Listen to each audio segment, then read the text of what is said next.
ആലപ്പുഴ രക്ഷാപ്രവർത്തന മർദ്ദന കേസിൽ മുൻ അന്വേഷണ ഉദ്യോഗസ്ഥർക്കെതിരെ വകുപ്പുതല അന്വേഷണം. കേസ് ഫയൽ തിരുത്തിയതിൽ ഇവരുടെ മൊഴിയിലായിരുന്നു MR അജിത് കുമാറിന് സസ്പെൻഷൻ നൽകിയത്. R അനന്തകൃഷ്ണൻ വിവരങ്ങളുമായി. അനന്തൻ, ഏതൊക്കെ ഉദ്യോഗസ്ഥർക്കെതിരെയാണ് വകുപ്പുതല അന്വേഷണം വന്നിട്ടുള്ളത്?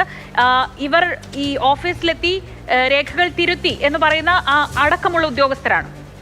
ശ്രീജ, ആലപ്പുഴ രക്ഷാപ്രവർത്തന കേസുമായി ബന്ധപ്പെട്ട് നടപടികൾ തുടരുകയാണ്. നേരത്തെ ADGP MR അജിത് കുമാറിനെ സസ്പെൻഡ് ചെയ്തത് ഈ കേസ് അട്ടിമറിയുമായി ബന്ധപ്പെട്ടാണ്. ഈ അട്ടിമറിക്ക് കൂട്ടുനിന്നു എന്ന ആരോപണമുള്ള 3 ഉദ്യോഗസ്ഥർ, ആ ഉദ്യോഗസ്ഥർക്കെതിരെയാണിപ്പോൾ വകുപ്പ് തല അന്വേഷണത്തിനുള്ള ഉത്തരവ് സർക്കാർ പുറത്തിറക്കിയിരിക്കുന്നത്.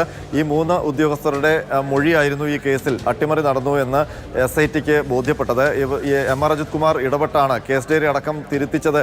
അങ്ങനെയാണ് കോടതിയിൽ ഈ തെളിവില്ല എന്ന് പറഞ്ഞ് റഫറൽ റിപ്പോർട്ട് നൽകിയത് എന്നതടക്കമുള്ള മൊഴി നൽകിയ ഈ 3 ഉദ്യോഗസ്ഥരാണ്. അവർക്കെതിരെയാണ് ഇപ്പോൾ വകുപ്പ് തല നടപടികൾ ആരംഭിച്ചിരിക്കുന്നത്. ഏതായാലും അട്ടിമറിയുമായി ബന്ധപ്പെട്ട ഈ നടപടികൾ, ഈ ഉദ്യോഗസ്ഥർക്കെതിരെ ആ നടപടിയുമായി മുന്നോട്ട് പോകും.